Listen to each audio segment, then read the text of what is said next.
내 방에서 즐기는 전문가들의 고품격 수다. 인문, 사회, 과학 특강 인싸트. 네, 이번 시간에는요 우주의 탄생, 우주의 최후 여기에 관해서 얘기를 나눠보겠습니다. 천문학자이시자 우주과학 유튜버로 활동하고 계신 우주먼지님 모셨습니다. 안녕하세요. 안녕하세요. 자, 요즘에 보면은 미국, 중국, 러시아 등 이런 강대국들뿐만이 아니라 테슬라나 아마존, 글로벌 기업들까지 우주 탐사와 연구에 열을 올리고 있는데요. 지금 당장 눈앞에 해결해야 될 문제들도 산더미인데 우주에 관심을 가지는 이유가 따로 있을까요, 작가님? 사실 솔직히 말씀을 드리면 천문학은 워낙에 거대한 우주라는 자연 세계를 연구하다 보니까 당장은 우리에게 뭔가 실용적이거나 와닿는 이득을 주지 않는다라고 생각을 할 수 있을 것 같아요. 하지만 꼭 그렇지만은 않다고 생각을 합니다. 결국에 우주를 연구하는 것은 이 우주 안에 우주의 부분 집합으로 살아가고 있는 우리에게 당면한 여러 문제들을 해결할 수 있는 힌트, 단서들을 제공해 주기도 하거든요. 예를 들면 우리가 사실 옛날로 한번 돌아가 보면 과거에는 태양과 달의 움직임을 보고 계절, 절기를 구분하고 또 그걸 통해서 언제 우리가 농사를 지어야 할지, 언제 또 새로운 장소로 이주를 해야 할지 이런 거를 알려주는 그런 측면도 있었고, 사실 또 요즘까지만 해도 여전히 우리는 지구에서 벌어지는 기후 위기에 대해서 천문학적인 탐사로 그 징후를 확인하기도 하고요. 또 우리가 어떤 대안을 강구해야 될지 이런 힌트를 찾을 수 있다고 생각을 합니다. 네, 우주와 이 현실이 별개의 것이 아니라 다 연결되어 있다 이런 의미일 것 같은데요. 이게 한국식 문화일 수도 있어요. 세미 씨 몇 년생이에요? 보통 이렇게 물어보잖아요. 네. 꼭 나이를 물어봐요. 처음 만나면. 그러면 일단 우리가 우주를 알아야 되니까 우주는 몇 살이에요? 일단 우주에게는 감히 우리가 우주의 나이가 몇 살이냐라고 묻는 건 좀 버릇이 없을 것 같고요. 감히. 네, 감히. 적어도 우주의 연세 혹은 우주의 춘추 정도라고 이야기를 해야 좋을 것 같은데, 지금 우리가 알고 있는 우주의 대략적인 나이는 한 138억 살 정도 됐다라고 추정을 합니다.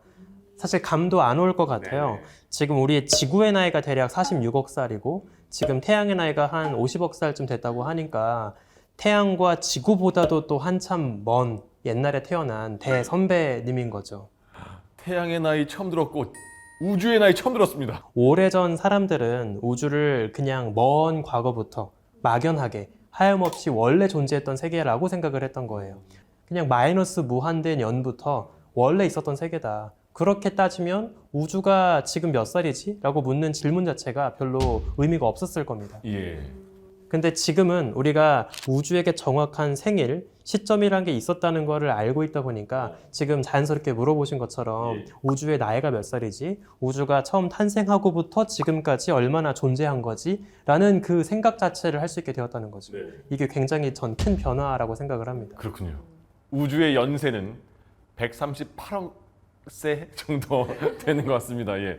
그러면 굉장히 그 먼 과거로 돌아가 본다면 그러면 우주는 처음에 어떻게 만들어졌을까? 이런 궁금증이 생깁니다. 네, 아주 어렵고 또 훌륭한 질문입니다. 마찬가지로 천문학자들도 비록 우주가 실제로 탄생하는 그 광경을 본 건 아니지만 지금의 우주 곳곳에 퍼져 남아있는 여러 단서들, 조각들을 모아서 오래전 우주가 어떻게 탄생한 건지를 꽤나 그럴듯하게 프로파일링을 하고 있어요. 그래서 그 이야기를 한번 드리면 좋을 것 같은데, 일단 우리가 지금 이해하고 있는 우주의 탄생의 모델은 빅뱅 이론, 빅뱅 모델이라고 이제 이야기를 하죠. 그래서 아주 오래전 138억 년 전에 높은 밀도로 뭉쳐있던 시공간이 빵 하고 터지면서 지금의 우주가 시작되었다. 아마 다들 이렇게 이제 이해를 하고 계실 거예요. 우리가 지금 이해하고 있는 이 현대적인 빅뱅 이론의 모델을 가장 현대적인 방식으로 처음 그렸던 사람은 벨기에 출신의 물리학자 조르주 르메트르라고 하는 사람인데요. 당시 르메트르는 아인슈타인이 만들었던 중력 방정식에 기반했을 때 우주는 그저 막연하게 정적인 세계일 수가 없다.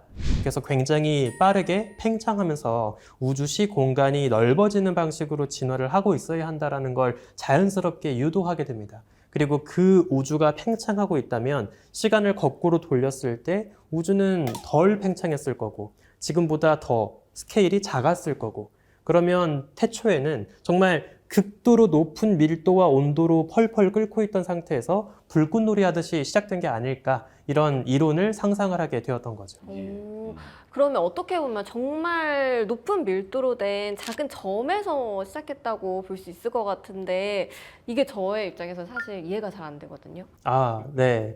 아까 말씀드렸던 그 르메트르가 현대적인 방식으로 빅뱅 이론의 틀을 다듬었던 때가 이제 겨우 100년 남짓 전이거든요. 그러니까 이 우주의 나이에 비해서 빅뱅 이론의 나이는 한참 어린 이론이라고 볼 수 있어요. 그래서 이 빅뱅 이론이 그러면 말씀하신 것처럼 되게 와닿지도 않고 현실적으로 생각하기 어려운 이론인 것처럼 느껴지잖아요. 근데 제가 생각 외로 또 빅뱅 이론은 이해하기 그렇게 어렵지 않은 이론이라는 것도 말씀을 드려보고 싶어요. 뭐냐면 우리가 매일 밤 보고 있는 깜깜한 우주가 깜깜하게 보인다는 그 자명한 사실 자체가 빅뱅 이론을 입증해주는 가장 확실한 증거이기도 합니다. 밤이 깜깜한 게요? 네. 밤은 원래 깜깜했는데. 깜깜해야 밤 아니에요? 그렇죠. 이제 우리가 밤하늘이 왜 깜깜하게 보일까를 한번 생각해 보면 간단하게는 밝게 떠 있던 낮 하늘에 있던 태양이 예. 지평선 아래로 저물었으니까 그럼 그냥 하늘이 까만 거지 라고 생각을 할 수 있잖아요. 근데 왜 밤하늘이 깜깜하게 보이냐는 이 질문은 그렇게 만만하지 않습니다. 아, 그래요? 굉장히 오랫동안 천문학자들을 괴롭힌 우주의 모순 같은 질문이에요. 자, 한번 천문학자들이 어떤 식으로 고민을 했는지 실제 그 머릿속으로 들어가 볼게요. 일단 아까 말씀드린 것처럼 오래전 천문학자들은 우주가 마이너스 무한년부터 원래 있었던 세계라고 생각을 했습니다. 그리고 우주는 하염없이 무한하다고 생각을 했어요. 그 무한한 우주 공간 속에 셀 수 없이 많은 별들이 촘촘히 곳곳에 고르게 퍼져 분포한다고 생각을 한 거죠. 그러면 어떤 문제가 생기느냐? 우리가 이 지구에서 보고 있는 모든 별빛은 사실 먼 과거에 날아온 별빛을 보고 있습니다. 빛의 속도가 아무리 빠르다 한들 우주가 너무 크다 보니까 우주에겐 빛도 느린 존재가 될 수 있거든요. 예를 들면 빛의 속도로 1년 가야 도달할 수 있는 거리를 1광년이라고 하는데 1광년 거리에 떨어진 별빛을 보면 우리는 지금의 별빛이 아니라 1년 전에 날아온 과거의 빛을 지금의 지구에서 보는 거예요. 100광년 거리에 떨어진 별을 보면 우린 100년 전 빛을 보는 거죠. 그러면 우리는 거리에 상관없이 무한광년 거리에 떨어진 별빛도 결국에 무한년을 날아오면 볼 수 있게 됩니다. 결국에 거리에 상관없이 우린 모든 별빛을 이 지구에서 보게 되면서 우리가 보게 되는 밤하늘의 별빛은 깜깜한 게 아니라 다 모아봤을 때 눈부시게 밝게 빛날 수 있어야 한다. 이런 모순이 생기는 거죠. 그러면은 우주가 무한히 존재했다면 지금처럼 이 깜깜한 밤하늘이 아니라 완전 빛으로 가득했다는 거죠? 맞아요. 그래서 마찬가지로 정말로 우주가 무한하고 무한하게 많은 별들이 우주 공간을 채우고 있다면 우리가 어느 방향을 하늘을 보더라도 우리 시선의 끝은 가깝든 멀든 별 표면에 가로막힐 수밖에 없다는 거죠. 그럼 우리는 깜깜한 우주가 아니라 아주 밝게 빛나는 우주를 봐야 한다. 이게 아주 치명적인 우주의 모순이었던 겁니다. 와, 이런 깜깜한 밤하늘을 통해서 우주의 탄생을 추측해 본다는 게 되게 신기한데 그러면은 우주가 작은 점에서 시작했다는 거는 어떻게 알 수 있던 거예요?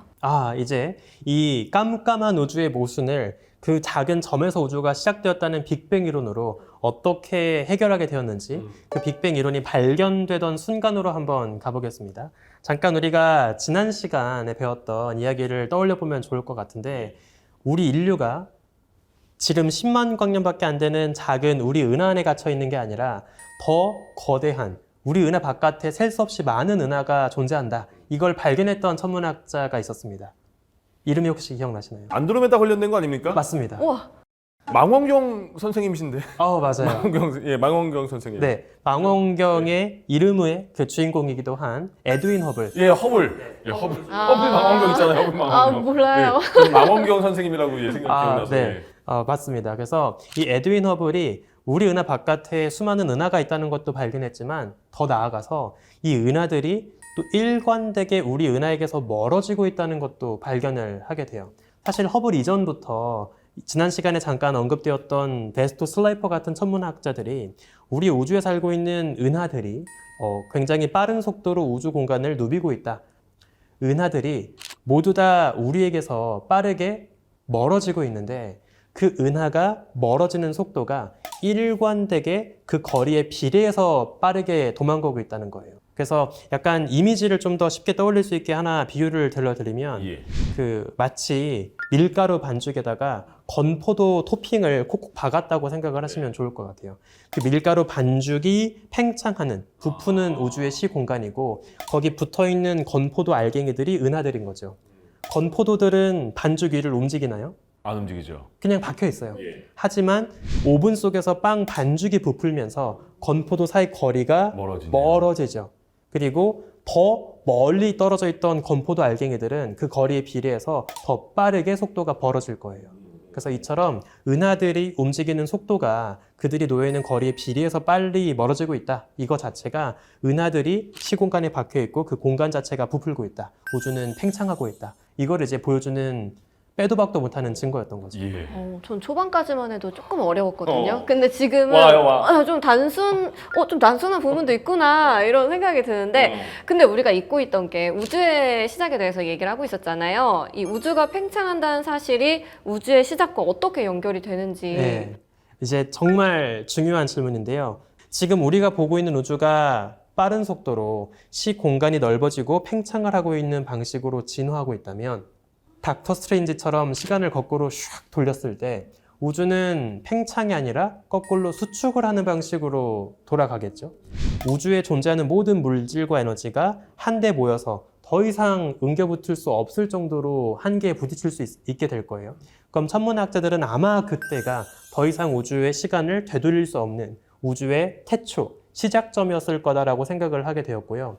그때가 대략 언제까지일지를 계산해 보니까 대략 지금으로부터 138억 년 전이다.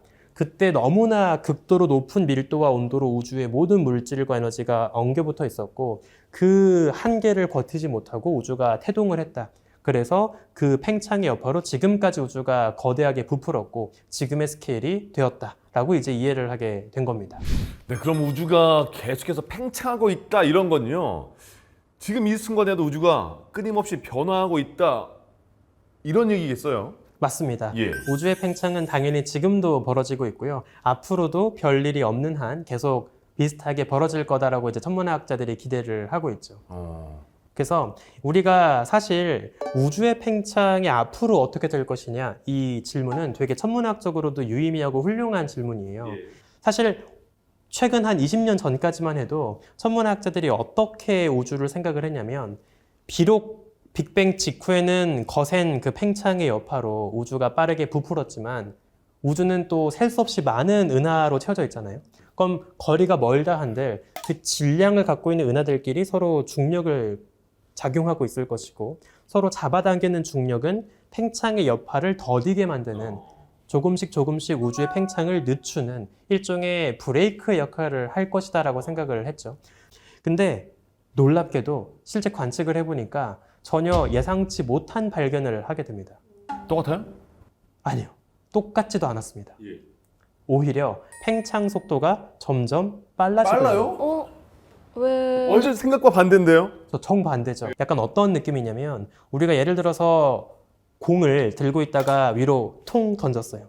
그러면 공은 어떻게 되죠? 올라가다가 떨어지죠. 지구 중력이 있으니까 속도가 점점 느려지고 다시 땅으로 떨어져요. 예. 눈엔 안 보이지만 이 공을 붙잡고 있는 지구의 중력이 분명 작용하고 있단 말이에요. 마찬가지로 우주를 채우고 있는 그 수많은 은하들끼리 주고받는 중력이 결국에 우주 팽창을 더디게 할 거고 멈추고 다시 우주가 쪼그라드는 방식으로 갈 거라고 생각을 했는데 완전 우주가 점점 더 빠르게 팽창하고 있다는 거죠. 이거는 아까 제가 예로 들었던 공으로 예를 들면 진짜 이상한 거예요. 제가 공을 던졌더니 공이 올라가다가 멈추는 게 아니라 올라갈수록 더 빨라집니다. 안 내려오네. 그죠? 네. 끝까지 안 내려. 그리고 그냥 하늘로 날아가 버린 거예요.